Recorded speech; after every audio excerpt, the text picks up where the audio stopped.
Hello and welcome to the continuing adventures of an old noob. Last episode we proved exactly how much of a noob I am. I'm about to fight one of the bosses of the game, and I'm not very prepared for it. Well, this has gone very wrong. I can't believe how desperately wrong this has gone. This episode though, we're not going to do anything half as scary as taking on a Minecraft boss or going to the Nether. No, we're going to play it nice and easy and do a little bit of redstone. Yeah, I'm planning on doing a project that I wanted to do from the start but never really got around to. And that involves the animals that have been living underneath my bedroom for, well, from the start really. I planned to do this farm from the beginning, but you know, other things got in the way. But today's the day. Today's the day that we get rid of this lot. So let me just find somewhere that I can explain what I'm going to do. I've travelled around for a bit and I've found this island which is actually flower forest, which is ideal. If you haven't worked it out with the clue of the sheep and saying I'm going to do something redstoney, I'm going to make myself a sheep farm. And Cyril over there is going to help me. When you shear a sheep, it drops wool. And then we have to wait for it to find some grass that it thinks looks rather tasty.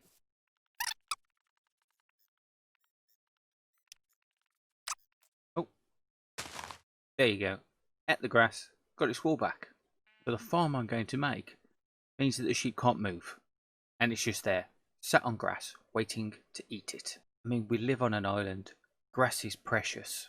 So this is the idea. We decide that Cyril is going to be eating the grass that grows there and only there. But we want to automate it. So first of all, we grab an observer. We have it facing the grass. Now when anything happens to that grass, the observer sees it and kicks out a redstone pulse. See?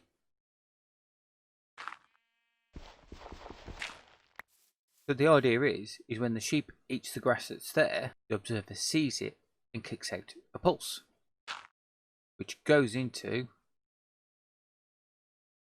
a spot of redstone, which will power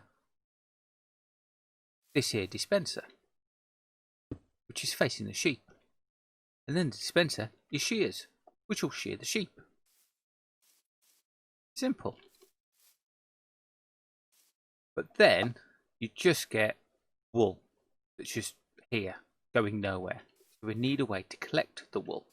So what we need is some kind of system that will draw the wool through.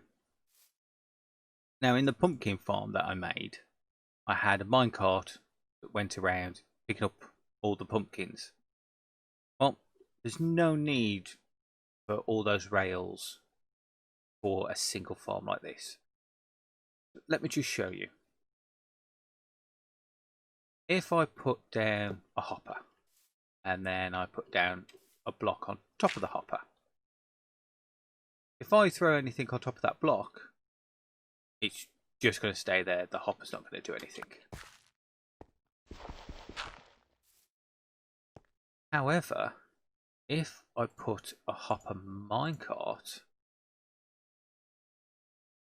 on top of the hopper rail, minecart, block, and then I put something on top of that block, look at that, instantly straight through. There's one do it from earlier. Now we can actually make that a little bit more compact by sticking a piston on it. Here we go. Won't work first time. Yes. And now we power the piston and nothing happens. Hello?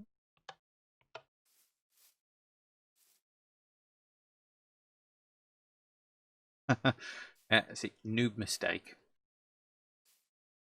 What you've got to do is because the rail, I think. Yeah, we'll go with that. Get rid of the whale. Whale? No, get rid. Oh God's sake! Get rid of the rail, and then power it, and voila! We have a minecart hopper inside a block of dirt. Okay, so the idea would be that that would be in front of the dispenser. Let's do that quickly now. So just here, we're going to stick the chest. That's where everything's going to go in. Give ourselves some access to it. So first of all, hopper into the back of the chest. Then we lay the track on top of the hopper.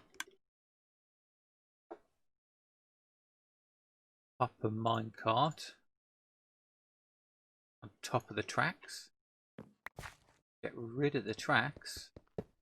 Then we get our dirt. Then build up a couple. Take the middle one out. Stick in a piston. Power the piston. Get more dirt to surround it. Get rid of the piston. And now we need a way to trap the sheep. Well, we're going to do that. Some glass.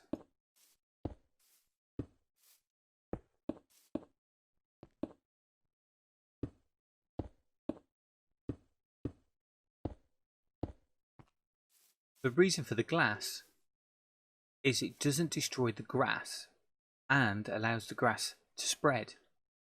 Because every time that block there becomes dirt again, it's got a chance to become grass because it's surrounded by grass.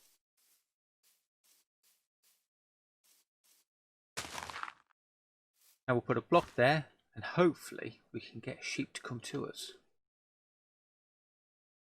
Here, sheepy, sheepy, sheepy.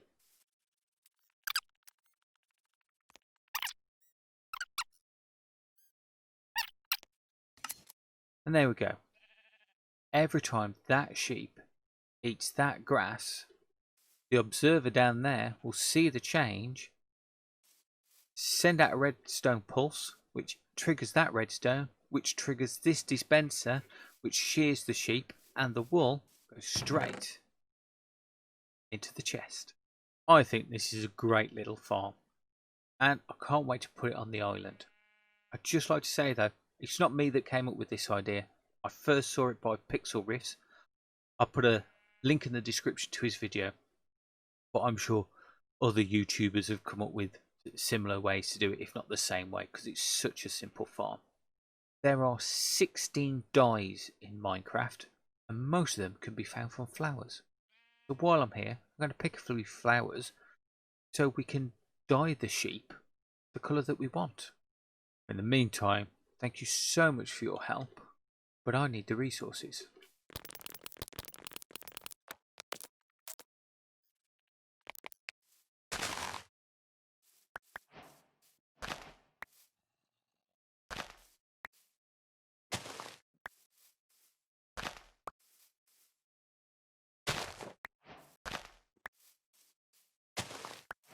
I believe that these are the flowers I can get the majority of the dyes from.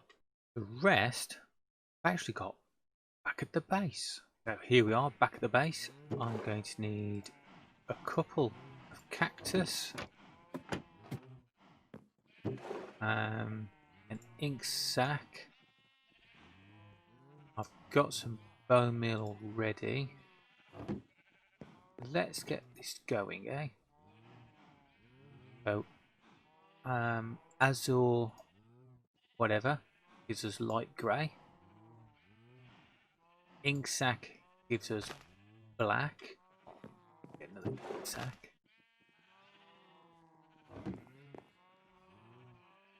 Ink sac gives us black. Bone meal gives us white. And then a white and a black gives us grey. Allium gives us magenta. A red tulip gives us red.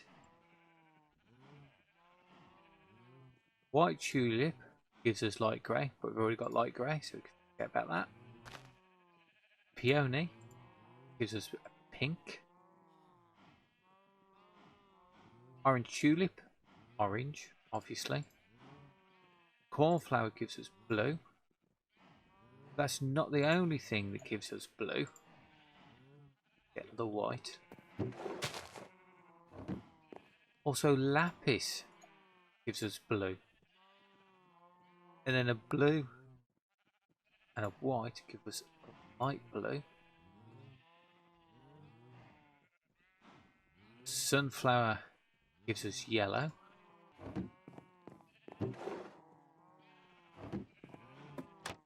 Now, if we go upstairs, to get the dye from the cactus, we can't just craft it. We have to smelt it. If we just go to a furnace,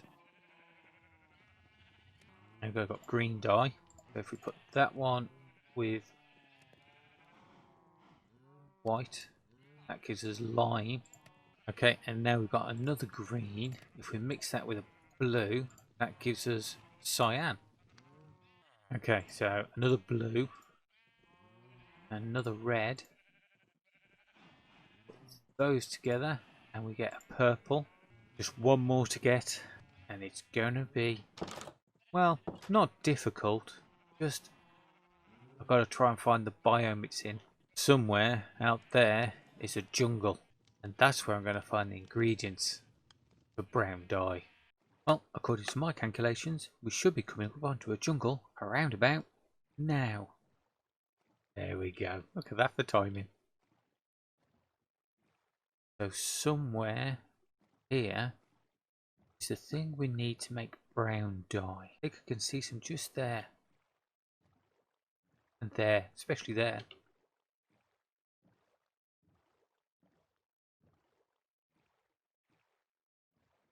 Oh yes. Let's grab one. And there we have it. Cocoa beans make brown dye.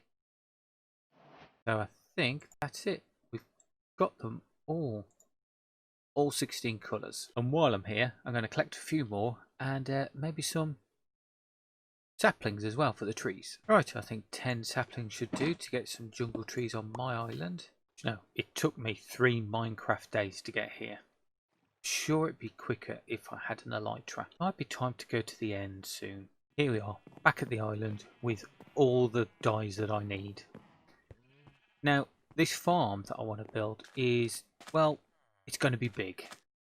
And there's not a lot of room on the island. There are some places that I could build something, but I've already got them kind of mapped out in my head what I want to build in those places. Like a home for these guys, for instance. The idea of having free roaming sheep is nice, but there's not enough room. And I kind of like the idea that maybe the islanders would realise that. That's why they've caged them.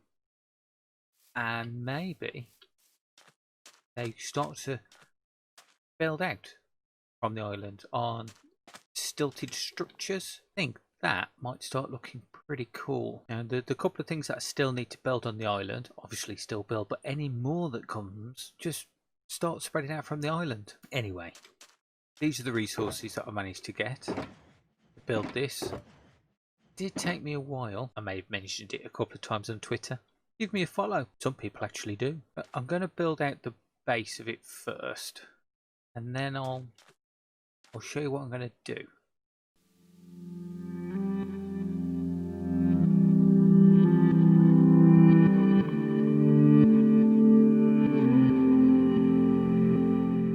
And with the platform built, I'm now going to build the different compartments for each sheep.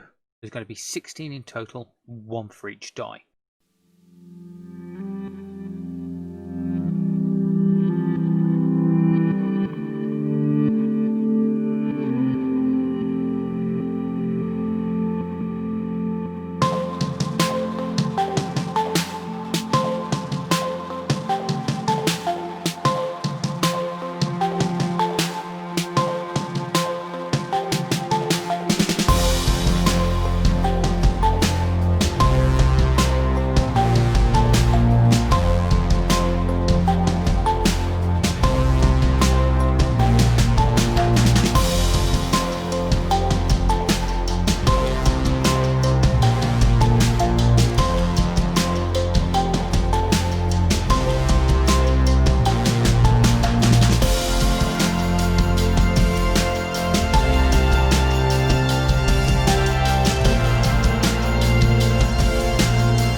that's all the pods sorted out then.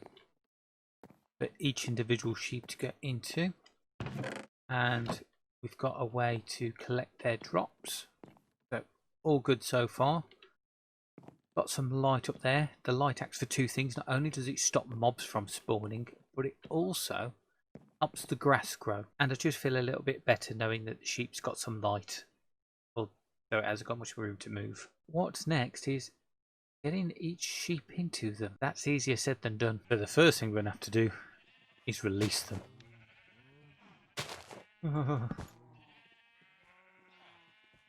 Right, you come with me? No. I have to break the door. Okay. Which one have I got? Come on.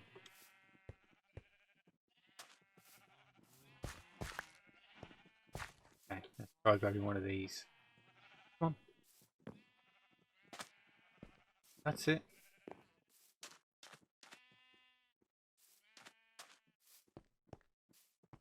Hey, those wandering traders, they're so useful. I got this lead from one.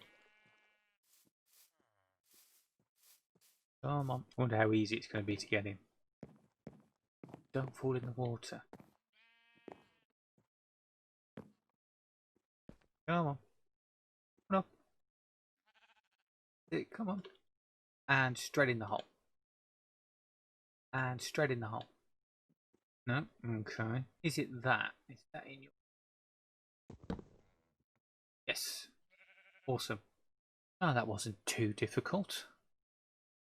One down. 15 to go.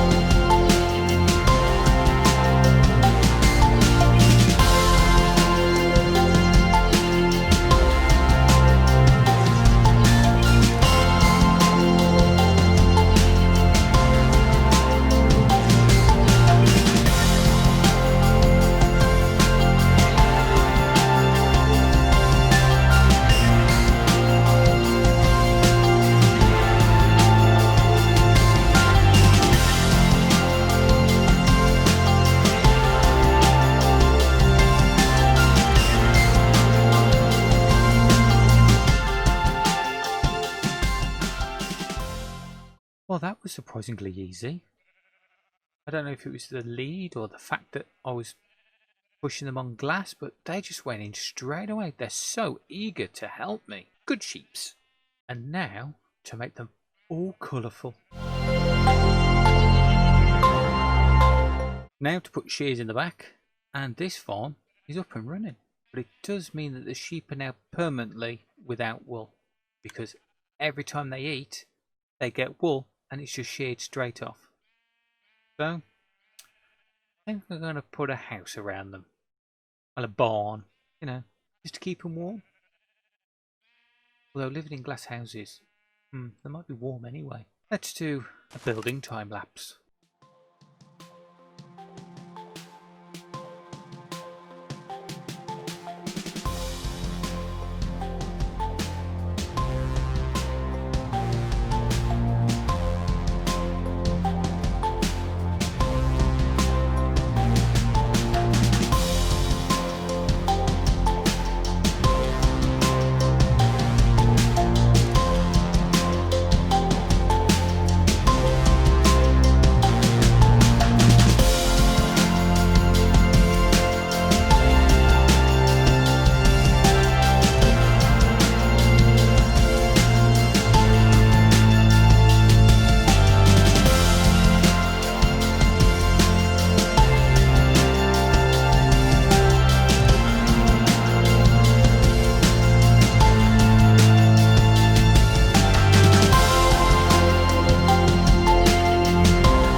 took me a while to build.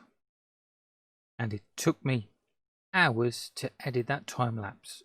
And I mean hours. At one point I even thought I'd lost the footage. And one thing occurred to me. I don't like it. Well, I do like it. It was just a lot of oak planks. Although I've done an extensive time lapse on building it, I've actually now given it a facelift. Tell me what you think. I personally think that roof looks a lot better. It's got texture to it now. I've put some stone stripes in to make it look like it's a bit more put together. And I've put in lots of different wood to give it texture. Again, you know, it's not just oak plank. I mean, there's a lot of oak plank. But, you know, I've put some birch in there as well. I put some stripped logs, oak and beech. I've even had to start using some of the carpet that it's making. And I really like the way that the stone kind of wraps around the windows now, frames them. I think it looks a lot better. Well, let me know what you think anyway. And the front as well looks a lot better, I think. Look, I'll show you. You can kind of see the difference now, whereas before it was just a lot of planks. Whereas now you can see it, and you can see the difference over there as well. I'm much happier with it. I mean, I liked it anyway. I liked the shape. I like what I came up with. It was just a lot of the same. Whereas now it's all a bit broken up, a bit messy. Similar to how that's a bit broken up with different heights. And how that one's a bit broken up. And, okay. You get the point. Yeah, I think it looks a lot better. But we're not finished with it yet. No. It needs to have some villagers.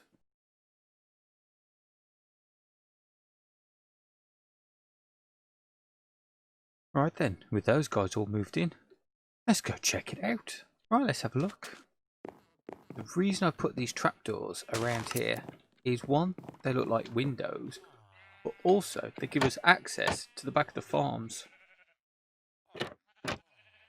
Which means I can check on how the shears are doing. And one of the cool things about the shears is they will run out, which means I don't have to put some kind of elaborate redstone mechanism in to stop producing wool. They'll just stop producing wool when the shears run out, which, you know, should help with frame rates, unlike some other farm that I haven't sorted out yet. And the way to get out is just the same. Yeah, well, that's pretty nifty. Anyway, it looks nice in here. They're all naked sheep at the minute, but looks good. Now, I've put an item frame with a four-sided log in here. So it looks like it's keeping all these signs in place, which is keeping the dirt back. And also on the signs, because I can't tell what colour they are, I've put on their colour. Makes sense, yeah? And then here, just to make it look a bit more realistic, there's another one of those frame things. Now, if for some reason, you know, I suddenly want lots of one colour, I could just use this trapdoor to get here and change their colour if I want to. Handy. And further upstairs, that's where all the shepherds are. They've gone to see Karen, so it's now for every one wool, they'll give me a diamond instead of 18, which is pretty cool. And you can also sell them the dyes. Any beds that they sell, or banners, I've put that in their little shop. And I've even got the looms that makes the villagers become a shepherd. I've got their mini blocks from the Wandering Trader. That's a bit like a till. Well, I think so anyway.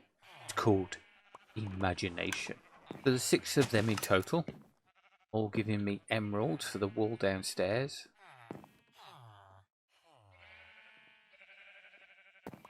And then back here, I've got some extra storage